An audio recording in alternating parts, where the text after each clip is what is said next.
안녕하세요. 반갑습니다. 작은 거인 단독자입니다. 자, 오늘은 그동안 잠깐 유예시켰던 바로 그 심리학 영상 진행하도록 하겠습니다.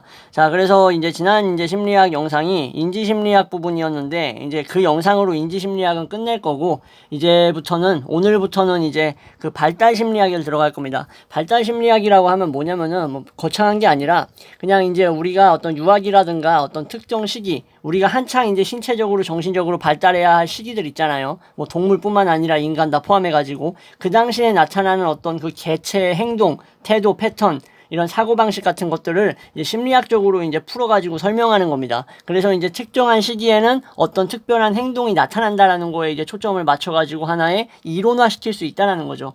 자, 그래서 오늘 발달심리학 들어가는데 누구를 먼저 할 거냐면은 바로 콘라드 로렌츠라는 이분이 이제 노벨 생리학상을 이제 수상하신 분인데 이제 오스트리아 분입니다. 오스트리아 동물학자예요. 동물학자가 왜 나오냐라고 하실 텐데 동물도 발달하지 않습니까? 어린 시절에 어떻게 보면은 이제 유아기가 있고 동물도 청년기가 있고 성년기가 있지 않겠습니까? 그죠? 자, 이런 식으로 동물도 성숙해 가기 때문에 그때그때 나타나는 어떤 패턴이 다르단 말이에요. 행동 양식이. 그래서 동물학자도 발달 심리학을 연구했다라고 하면은 전혀 이상할 게 없는 거죠. 그죠? 그래서 이 오스트리아의 이 노벨상 받으신 로렌츠 교수님이 얘기했던 바로 각인이라는 거에 대해서 말씀드리고, 그리고 하나 더. 이 할로라는 이제 미국의 이제 심리학자라고 이제 할 수 있는데 스탠포드 대학에서 이제 박사학위 따신 다음에 이 위스콘신 대학에서 이제 교수 생활을 하셨어요. 이 교수 생활 하실 때 이제 대리모 실험이라고 해가지고 여러분들 이제 아실 수도 있는데 이 대리모 실험이라 해가지고 영장류, 원숭이 등을 이용을 해가지고 스킨십과 어떤 애정을 통해서 어떠한 행동을 보여주는지를 연구를 하신 분입니다. 자, 오늘 크게 이렇게 각인과 대리모 실험 하도록 하겠습니다. 자, 그럼 먼저 이제 각인부터 할 건데 각인을 간단하게 이제 정의를 내리면 뭐냐면은 특정한 시기에 우리가 이제 입력된 게 있겠죠. 입력된 어떠한 그러한 자극이 있겠죠. 자극. 그것이 반영구적으로 사라지지 않는 거예요. 자, 왜 반영구적이냐? 영구적이지 않냐? 왜 반자가 붙냐? 아니, 우리가 이제 사라지지 않다라고 얘기를 했는데 사라질 수도 있어. 왜냐면은 뭐 교통사고 당한다든가 뭐 뇌에 손상이 온다든가 하면은 사라질 수도 있잖아. 그렇기 때문에 반영구적이라는 말을 하는 겁니다. 그냥 영구적인 게 아니라. 자, 그래서 특정 시기에 어떤 입력 자극이 반영구적으로 사라지지 않는 게 뭐다? 각인이다. 자, 이걸 알아보기 위해서 로렌츠 교수님이 누구라 그랬죠? 동물학자라 그랬죠. 그죠? 그럼 동물로 이제 실험을 했겠죠. 뭐 동물을 뭐 때리고 해부하고 그런 거 아니니까 상관없습니다. 자, 동물학자 이 로렌츠 교수님은 오리를 대상으로 실험을 한 거예요. 오리가 이제 알에서 깨어났어. 알에서 이렇게 오리가 깨어나가지고 처음으로 이제 본 게 있을 거 아니에요. 처음으로 뭔가를 시각 자극으로 봤어. 그럼 그 대상을 뭐라고 생각하냐면은 부모라고 생각을 한다라는 거예요. 근데 이게 오리만 그러냐? 오리만 그러지 않다라는 거예요.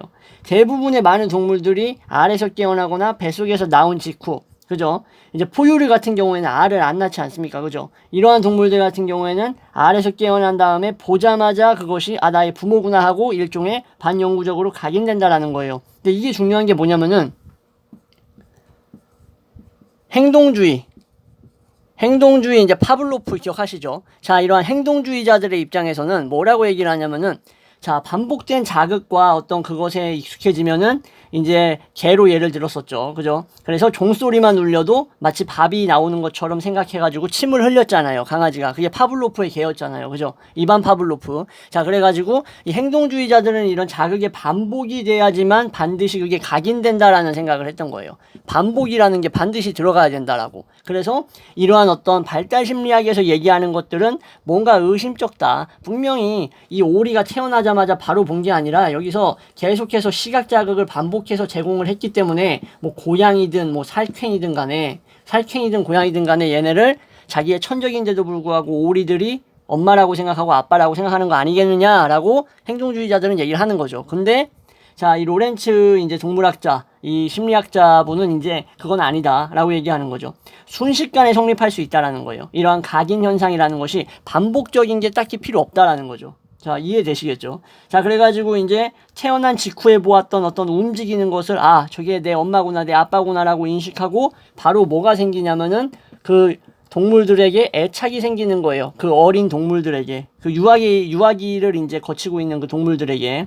자, 그래가지고, 아까 말씀드렸던 고양이, 살쾡이, 뭐, 이건 좀, 어떻게 보면 좀 극단적이긴 한데, 뭐, 개를 부모라고 생각하고 따르는 오리라던가 이런 거, 이제 막 동물농장 같은 거 보시면은, TV에, 동물농장 같은 거 보면은 이제 신기한 것들 많이 나오잖아요. 아니, 어떻게 닭이, 병아리가 어떻게 강아지를 엄마라고 생각하지? 막 이런 거 많이 보셨잖아. 이게 바로 이런 겁니다. 그래가지고 로렌츠가 이거를 발견했던 거고, 각인 현상을 인간에게 적용을 그럼 시키면 어떻게 되는 건가? 이 지보리 말고 인간한테 적용시키면, 자, 그러면은 이제 특정 시기, 어떤 민감한 시기까지 자신의 부모가 누구인지 인간도 이제 각인되어 있지 않은 상태에서 어떤 특정한 행동과 어떤 모습을 보여주는 사람이 이제 나의 부모구나라고 이제 각인이 된다라는 거죠. 그죠? 그래서 그러한 부모에 대한 애착도 동시에 생겨나는 거죠. 인간 같은 경우에는 근데 조금 특이한 게, 이렇게 뭔가 자극이라는 게 반복 없이 바로 그냥 딱 이제 동물처럼 생겨나는 게 아니라 머릿속에서 어떤 여러 가지 변수들이 많아요. 환경적 변수, 뭐 여러 가지 변수들이 많기 때문에 이렇게 애착이 생겨나는 데 있어서는 좀 더 복잡할 수는 있는데, 중요한 건 그거죠. 결국 나의 욕구를 채워주는 대상. 자, 중요합니다, 이거. 나의 욕구를 채워주는 대상이 누구냐 하는 거예요. 이 유아들한테 나의 욕구 채워주는 사람이 누구예요? 쉬했으면은 찝찝하니까, 엉덩이 오줌 묻었으니까 이거 뭐 기저귀 갈아주는 사람 누구고, 그리고 뭐 젖병 물려주는 사람 누구고, 옷 입혀주는 사람 누구고, 재워주는 사람 누굽니까? 다 부모겠죠. 그죠? 정상적인 가정이면 부모이지 않겠습니까? 그죠? 그래서 이러한 어떤 욕구를 채워주기 때문에 2차적으로 어머니에 대한 애착이 생긴다라고 얘기했던 사람들이 있었는데, 이러한 것이 얼핏 들어보면은 맞는 말인 것 같지만, 근데 이거를 뒤집는 겁니다. 바로 이 각인 이론이. 자, 다시 한번 말씀드릴게요. 나의 욕구를 채워주고 기저귀 갈아주고 그리고 먹을 거 주고 이러기 때문에 부모라고 생각한다라는 것이 바로 어떤 2차적 동인설이라고 볼 수 있는 건데, 그것이 잘못됐다라는 것을 얘기해 주는 게 바로, 뒤집어 엎는 게 바로 이 각인 이론이라는 거죠. 왜냐면은 그런 욕구를 채워주거나 반복이라던가 이러한 어떤 자극을 연속해서 주지 않아도 보자마자 지보리가 고양이 따라가듯이 이렇게 가는 게 바로 각인 효과로 인해서 나타난다라는 거죠. 자, 그래서 이것은 조작적 조건 형성 행동주의적 이론으로는 설명이 안 된다라고 정리를 할 수 있는 겁니다. 자, 이렇게 이제 상세하게 말씀드렸으니까 이해가 되실 겁니다. 자, 그래가지고 애착의 대상이 되는 사람이 본능적으로 각인이 되는 거예요. 되게 빠르게. 자, 그렇게 해서 이게 각인이라고 보시면 될 것 같고요. 자, 이제 대리모 실험 들어가도록 하겠습니다. 이 할로 교수님이 얘기했던 건데, 자, 이 할로는 이제 아기 원숭이를 이제 데리고 실험을 한 거예요. 아기 원숭이. 근데 이게 솔직히 말해서 윤리적으로 봤을 때 그렇게 좋은 건 아닙니다. 왜냐면은 이제 얘네도 생명이고, 이제 어머니를 이제 막 착각하게 하고 혼동하게 하는 게 얘한테 얼마나 안 좋겠어. 응? 병아리는 병아리답게 살고 지보리는 지보리답게 살아야 되는데, 고양이를 엄마라고 생각하면은 그 각인된 걸 떨어뜨려 놓으려면은 어떻게 얼마나 많은 노력이 필요하겠어. 얘 삶에 너무 불행하잖아. 그죠? 우리나라는 이렇게 동물 인권에 대해서 되게 하찮게 생각하고 동물을 마치 재산처럼 생각하는데 후진국이라는 증거입니다. 외국에서는 동물 학대하면은 그냥 바로 징역 사는 거야, 바로. 예외 없어. 뭐 집행유예 있다는 거 없고 동물을 심하게 학대했다, 그럼 바로 실형이거든요. 우리나라는 이 동물이라는 것을 재산 취급해가지고 개장수들이 막 개 때리고 막 머리 부셔가지고 보신탕 만들고 이래도 네 재산이니까 네가 폐기 처분하는 거구나 라고 생각을 한다라는 거예요. 이거 정말 문제가 심각하다라고 생각을 하고, 그리고 또 심지어는 동물은 또 보험이 안 되는 거 아시죠? 수의사들이 떼돈 버는데, 혹시라도 또 영상 보시고 계신 분 중에 수의사 계시면은, 또 가족 중에 친척 중에 수의사 계시면은 기분 나쁘실 수도 있겠지만 사실이잖아요. 그죠? 돈 떼돈 벌잖아. 무슨 뭐 동물이 뭐 감기나 뭐 쓰잘데기 없는 병으로 와도 솔직히 부르는 게 값 아닙니까? 그죠? 자, 그래가지고 너무나 많은 재량권이 수의사한테 가 있고 동물보험이 되어 있지 않기 때문에 문제가 많이 발생하죠. 자, 좀 딴 길로 샜는데 다시 이제 할로로 들어가도록 하겠습니다. 자, 아기 원숭이를 이용해가지고 수행을 한 거예요. 뭘 수행했냐면은 스킨십, 애착 행동을 본 거죠. 관련성을 본 겁니다. 한마디로 관련성. 어떤 관련성이 있는가? 자, 이 스킨십하고 애착 행동이 어떠한 연관성을 보이는가? 자, 예를 들어서 이제 뭐 예를 들어 이렇게 보면 될 것 같아요. 이렇게 해가지고 무슨 뭐 철사로 이렇게 해가지고 이 포근한 담요 같은 거를 여기에다가 뒤집어 씌운 거예요. 이해되시겠죠? 그리고 여기에 이렇게 젖병 같은 거를 하나를 꽂아놨어. 여기 우유 같은 거를 아기 원숭이가 좋아하는 걸 꽂아놨단 말이야. 뭐 눈, 코, 입 달려 있고, 그리고 여기는 이제 뭐 담요 같은 부드러운 거로 이제 덮어놨는데, 한마디로 철로 만든 대리모예요. 대리모. 살아있지도 않아. 그냥 푹신푹신하기만 해. 그냥. 근데 우유를 마실 때 이제 어떻게 하냐? 이 아기 원숭이는 여기 접근해요. 그죠? 근데 이제 우유를 마시지 않을 때 여기 이제 막 까칠까칠한 진짜 여기 막 철로 돼 있는데 헝겊을 덮지 않았어요. 헝겊을 안 덮은 이러한 대리모가 있다라고 칩시다. 그러니까 둘 다 대리모는 그러니까 무생물인 거지. 그죠? 이해되시죠? 이 부분이. 무생물인데 하나는 헝겊을 덮고 우유를 꽂아놓고 하나는 헝겊을 안 덮고 우유를 꽂아놓은 거야. 자, 그러면 어떻게 행동하냐면은 모든 아기 원숭이가 이 헝겊을 꽂아놓지 않은 것보다 헝겊을 덮어놓은 거, 헝겊을 덮어놓은 이 대리모한테 애착을 형성했다. 이게 놀랍죠? 예, 어떻게 보면은. 자, 무슨 말이냐면은 결국 우유를 원한다라는 생리적인 욕구가 있겠죠. 이 유아들에게는. 원숭이뿐만 아니라 모든 동물, 인간들 포함해서. 근데 어머니를 대신하는 인물이나 어머니가 결국 나의 뭐를 충족시켜주는 거죠, 유아한테는? 생리적인 욕구를 충족시켜주고 있는 거잖아. 그죠? 배고픔이라는 것을. 그렇기 때문에 아이는 엄마한테 애착 갖는다. 이게 아까 뭐였죠? 기억나시나요? 이게 바로 2차적 동인설이었죠. 그죠? 아까 말씀드렸던 거 기억하시죠? 그래서 2차적 동인설은 의문을 갖게 되는 거예요. 할로도 역시나 이 로렌츠처럼. 자, 다시 말씀드리면, 자, 인간의 아이나 동물의 아이들 유아는 그 부모라는 대상이 나의 욕구를 채워주기 때문에 애착을 갖는다라는 게 2차적 동인설이었고, 그래서 이거에 의문을 갖고 이러한 대리모 실험을 했을 때 여기 헝겊을 안 덮은 것보다 헝겊을 덮은 데에 달라붙어 가지고 애착을 형성했다라는 거. 자, 그러면은 아기 원숭이는 온기와 촉감이라는 게 중요한 거예요. 온기와 촉감. 그죠? 얘한테는 이게 너무 중요한 거야. 자, 그러면은 이게 뭐야? 어머니에 대한 애착을 형성시켜 주는 거예요. 형성.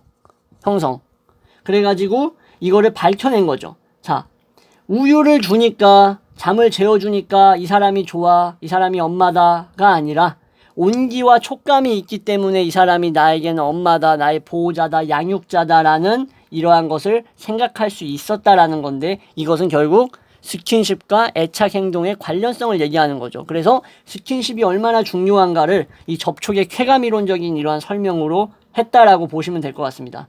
자, 이렇게 이제 마무리를 할 건데, 각인하고 대리모 실험, 충분히 이제 이해가 되셨으면 좋겠고, 다시 이제 복습한다는 생각으로 한 13분밖에 안 돼가지고, 빠르게 한 1분이나 2분 정도만 다시 말씀드리고 마무리하도록 하겠습니다. 이건 저는 좀 재밌는 내용이라 가지고, 자, 로렌츠의 각인이 뭐였죠? 오리가 태어났는데, 알 깨고 태어났는데, 태어난 직후에 보자마자, 고양이를 봤으면 고양이를 엄마라고 생각하고, 개를 봤으면 개를 엄마라고 생각한다. 자, 이것은 뭐를 반박하는 것이다? 바로 파블로프의 개로 유명했던 고전적 조건 형성이나 조작적 조건 형성에 대한 어떤 이런 부분들에 대한 어떤 반박 이론으로서 충분히 증거 자료를 활용할 수 있는 것이다. 자, 그래서 이러한 조작적 조건 형성은 뭐다? 결국에는 아까 말씀드렸던 나의 욕구를 채워주니까 이 사람이 나의 엄마다라는 애착이 형성된다는 이 2차적 동인설의 근원이 되는 게 바로 조작적 조건 형성이라고 할 수 있는 건데, 근데 그것은 사실상 설명이 안 된다라는 거. 이 각인이라는 것을 설명할 수 없다. 자, 이해되시겠죠? 그래서 2차적 동인설을 뒤집는 이론이 바로 각인하고 대리모 실험이라고 볼 수 있는 거였죠. 그래서 마지막으로 대리모 실험 다시 한번 정리하면, 아기 원숭이로 실험을 했는데 바로 이제 어떤 뭐랄까 편하고 따뜻하고 온기가 느껴지는 어떤 담요를 덮은 어떤 대상에 한마디로 뭐 전봇대 같은 그 대상에 애착을 형성해서 여기에 달라붙었다. 철로 구성된 딱딱한 곳에는 달라붙어서 애착을 형성하지 않았다라는 거. 왜 그랬냐 결국. 그래서 내가 우유를 꼽아놨다고 했잖아요. 이렇게 젖병을 꼽아놨다고. 기억하시죠? 자, 철로 구성된 곳에서도 우유를 꼽아놨고 담요로 구성된 곳에서도 우유를 꼽아놨어. 그러니까 두 개의 대리모가 다 우유가 꼽혀 있는 거야.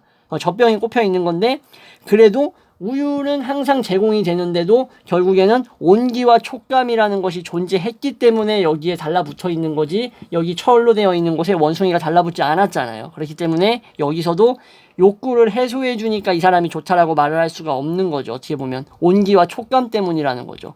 예, 이렇게 해서 스킨십이 중요하다라고 볼 수 있는 거고, 여기서 정말 더 중요한 거를 마지막으로 하나 더 말씀드리자면은, 그러면은 이렇게 해보면 어떨까라는 생각 하시는 분들 있을 거예요. 우유를 한쪽만 주는 거야. 젖병을. 예를 들어서 철로 되어 있는 이러한 대리모에게는, 대리모 1에게는 여기에는 우유를 꼽아놓고, 철이 아니라 담요로 덮은 포근한 여기 대리모 2에게는 우유를 안 주는 거야. 여러분들 분명히 이 생각 하신 분들이 있을 거예요. 자, 그럼 어떻게 행동했을까? 그래도 우유를 마실 때, 배고플 때만 여기 이용해 먹음. 그리고 배고플 때만 여기 철로 가가지고 우유 빨아먹고 바로 내려온 다음에 거의 뭐 하루에 많은 시간, 대다수의 시간은 철이 아니라 담요로 덮은 대리모에 우유가 없는데도 불구하고 여기에 달라붙어 있었다. 여기에 있었다. 이해되시겠죠? 자, 이렇게 설명하니까. 자, 그래서 결국에는 우유가 있고 없고의 여부가 아니라 결국 이 스킨십과 온기, 촉감 이런 것들이 있기 때문에 엄마라는 생각과 어떤 그럴까 애착이 형성된다라는 게 정확하게 맞아떨어지는 대리모 실험이라고 볼 수 있겠죠. 할로의 실험, 그죠? 네, 이렇게 해서 영상 마무리하도록 하겠고요. 지금까지 시청해 주셔서 감사합니다.